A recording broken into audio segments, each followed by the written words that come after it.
செயலாளர் கோகுல் அவர்கள் நமது செக்குடி சங்க முழு ஆதரவு கொடுத்ததால் தமிழ்நாடு முழுவதும் தொகுதியிலும் மாவட்டங்களும் செக்குடி பாதுகாவலர்கள் முழு ஆதரவு தந்திருக்கிறார்கள்.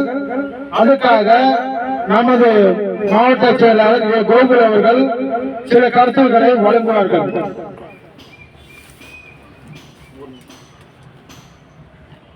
தமிழக வெற்றி வேட்பாளர்கள் அனைவருக்கும் நமது செக்யூரிட்டி சங்கம் முழு ஆதரவு. 23/4/2026 வருகின்ற சட்டமன்ற தேர்தலில் திமுக 234 தொகுதியிலும் மதசார்பற்ற முற்போக்கு கூட்டணி மாபெரும் வெற்றி அடையும். தமிழ்நாடு முழுவதும் தொகுதியில் 5000க்கும் மேற்பட்ட செக்யூரிட்டி பாதுகாவலர்கள் முழு மனதுடன் ஆதரவு தந்துள்ளோம். செக்யூரிட்டிகள் நலன் காக்க கோரிக்கை மனு வைத்துள்ளோம். ஆகையால் தலைவர் திரு மு.க. ஸ்டாலின் அவர்கள் நிறைய மக்களுக்கு நலத்திட்டங்கள் செய்துள்ளார். அவ்வண்ணமே எங்களுக்கும் சென்னை தனியார் நிறுவன பாதுகாப்பு சங்க பாதுகாவலர் நல சங்கத்திற்கும் எங்கள் திட்டத்தின் கீழ் உள்ள 9 அம்ச திட்டங்களை கொஞ்சம் பரிந்துரை செய்து நிறைவேற்றுமாறு தலைவர் முதல்வர் திரு மு.க. ஸ்டாலின் அவர்களை தாழ்மையுடன் கேட்டுக்கொள்கிறோம். பெண்களின் வளர்ச்சி நலத்திட்டங்கள் நிறைய இருக்கிறது. அவற்றில் கலைஞர் மகளிர் உரிமை தொகை திட்டம் தமிழ்நாட்டின் 1.31 கோடி குடும்ப தலைவிகளுக்கு மாதந்தோறும் 1000 ரூபாய் வழங்கப்படுகிறது. விடியல் பயணம் திட்டம் வேலைக்காகவும் கல்விக்காகவும் பெண்கள் இதுவரை 855 கோடி முறை கட்டணமில்லா பயணம் செய்துள்ளனர். புதுமை பெண் திட்டம் உயர்கல்வியை ஊக்குவிக்க 5.29 லட்சம் மாணவிகளுக்கு மாதந்தோறும் 1000 ரூபாய் வழங்கப்படுகிறது. முதலமைச்சரின் காலை உணவு திட்டம் 20.59 லட்சத்திற்கு மேலான குழந்தைகளுக்கு காலை உணவு வழங்கப்படுகிறது. தாயும் மாணவர் திட்டம் 21.70 லட்சத்திற்கும் மேலான மாற்றுத்திறனாளிகள் மற்றும் முதியவர்களுக்கு நேரடி ரேஷன் பொருட்கள் வழங்கப்படுகிறது. திராவிட மாடல் ஆட்சியில் நிறைய நலத்திட்டங்களும் வழங்கப்படுகின்றன. அவ்வண்ணமே தோழி விடுதி திட்டம் பணி மற்றும் கல்வி நிமித்தமாக வெளியூர் செல்லும் பெண்கள் பாதுகாப்பாக தங்குவதற்கு தமிழ்நாடு முழுவதும் தோழி விடுதிகள் செயல்பட்டு வருகிறது. முதியோர் உதவித்தொகை திட்டம் ஆதரவற்ற முதியோர்கள் சுயமரியாதையோடு வாழ்வதற்காக மாதந்தோறும் 1200 ரூபாய் உதவித்தொகை வழங்கப்படுகிறது.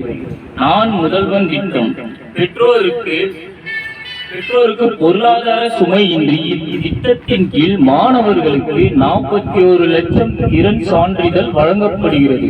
உங்களுடன் ஸ்டாலின் தமிழ்நாடு முழுவதும் 10,000 முகாம்கள் நடத்தப்பட்டு நகர்ப்புறங்களில் 43 சேவைகளும் ஊரக பகுதிகளில் 46 சேவைகளும் வழங்கப்பட்டது.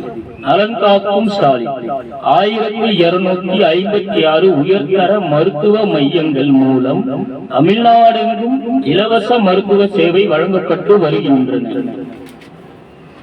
தலைவர் மு.க. ஸ்டாலின் அவர்கள் மிகவும் மக்களுக்கு தேவையான நலத்திட்டங்கள் வழங்கியுள்ளார். அவ்வண்ணமே எங்கள் சங்கத்தில் உள்ள செக்யூரிட்டிகள் சென்னை தனியார் நிறுவன பாதுகாவலர் நல சங்கம் கீழ் வாழும் செக்யூரிட்டிகள் அனைவருக்கும் 9 அம்ச தீர்மானங்கள் ஆகிய சென்னை செக்யூரிட்டிகளுக்கு நல வாரியம் அமைத்து தர வேண்டும். செக்யூரிட்டிகளுக்கு திருமண உதவித்தொகை 50,000 வழங்க வேண்டும். செக்யூரிட்டிகள் எதிர்பாராத வகையில் மரணம் அடைந்தால் அவரது குடும்பத்திற்கு தலா 1 லட்சம் வழங்க வேண்டும். செக்யூரிட்டிகள் ஏதேனும் உடல்நலக்குறைவு ஏற்பட்டு அவதி பெற்று வருவதற்கு மருத்துவ செலவில் தலா 5,000 ரூபாய் வழங்க வேண்டும்.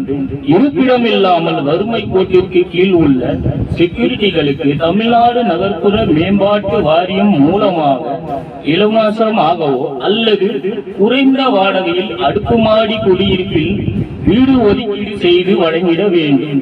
மற்றும் அரசு துறை ஊழியர்கள், தனியார் நிறுவன அதிகாரிகள், மருத்துவமனை டாக்டர்கள், அலுவலக முதலாளிகள், மேலாளர்கள், வீட்டு உரிமையாளர்கள் என பலர் அவர்கள் ஏதேனும் தவறுகள் செய்தால் ஏதேனும் தவறுகள் செய்தாலும் இந்த செக்யூரிட்டிகளை கடுமையாக தாக்குகிறார்கள். எனவே தமிழக காவல்துறை எங்களுக்கு பாதுகாப்பு வழங்க வேண்டும். மாத சம்பளமாக 18,000 ரூபாய் வழங்குவதால் செக்யூரிட்டிகளின் வாழ்வாதாரம் என்பது மிகவும் பாதிக்கப்பட்டிருக்கிறது, கேள்விக்குறியாகவே இருக்கிறது. எனவே செக்யூரிட்டிகளின் வாழ்வாதாரத்தை உயர்த்தும் விதமாக சம்பளத்தை 27,000 ரூபாய் ஆக உயர்த்தி வழங்க வேண்டும். அனைத்து நிறுவனங்களிலும் செக்யூரிட்டிகளுக்கான வேலை நேரமானது 12 மணி நேரமாக வெயில் மழை பாராமல் குறைந்த சம்பளத்தில் வேலை செய்து வருகிறார்கள். அதனை 8 மணி நேரமாக குறைத்து 3 ஷிப்டுகளாக மாற்றி அமைக்க வேண்டும் என்று மற்றும் நிறுவனங்களில் செக்யூரிட்டிகளுக்கு சம்பளமானது 7ஆம் தேதி அல்லது 10ஆம் தேதியில் வழங்குகிறார்கள். குடும்ப சூழ்நிலை காரணமாக வங்கியில் கடனாக பணத்தை பெற்று அதனை மாத தவணையாக கட்டும்போது 3ஆம் தேதிக்குள் தொகையை கட்ட வேண்டியுள்ளது. ஆகையால் சூழ்நிலையை கருத்தில் கொண்டு சம்பளத்தை மாதம் 2ஆம் தேதி தனியார் நிறுவனங்கள் வழங்கிட ஆவணம் செய்யுமாறு தாழ்மையுடன் கேட்டுக் கொள்கிறோம். மேற்படி கோரிக்கைகளை தமிழக அரசு நிறைவேற்ற வேண்டும் என்று சென்னை தனியார் நிறுவன பாதுகாவலர்கள் நல சங்கத்தின் கீழ் சார்பாக கோரிக்கைகளை வைக்கிறோம். 2026 தேர்தல் வாக்குறுதி செக்யூரிட்டிகள் நலனுக்காக முதல்வர் ஐயா எங்கள் வாழ்வில் ஒளியேற்றுமாறு தாழ்மையுடன் கேட்டுக்கொள்கிறோம். இப்படிக்கு சென்னை மாவட்ட செயலாளர் ஏ. கோகுல். நன்றி, வணக்கம்.